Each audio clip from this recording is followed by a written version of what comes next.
मास आरंभरू ग्राहकों को झटका बढ़ी अमूल क्षीर मूल्य जहाँकि लिटर पिछा 2 टंका वृद्धि करिसेंती सरकार।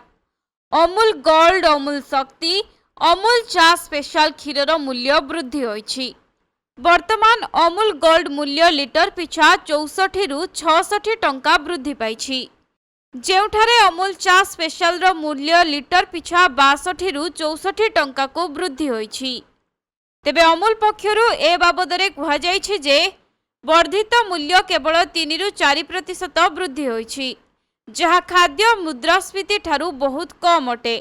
फेब्रुआरी 2023 ठारू एथिरे मूल्य वृद्धि होई नथिला, तेणु वर्तमान मूल्य वृद्धि आवश्यक थिबारु दर बढ़ा जायछि। दुग्ध उत्पादन एवं कार्य मूल्य वृद्धि हेतु अमूल गोल्ड, अमूल शक्ति एवं अमूल चा स्पेशल रो मूल्य वृद्धि करा जायछि। तेबे गत वर्ष अमूल को दुग्ध यूनियन चाषी मूल्य हाराहारी 6 रु 8% वृद्धि करिथिला।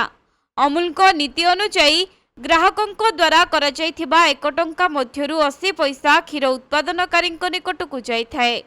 एहा व्यतीत दहीर मूल्य मध्य वृद्धि पाइछि, किंतु ए बाबदरे अमूल को द्वारा कौनसी सरकारी सूचना दिया जाय नहीं।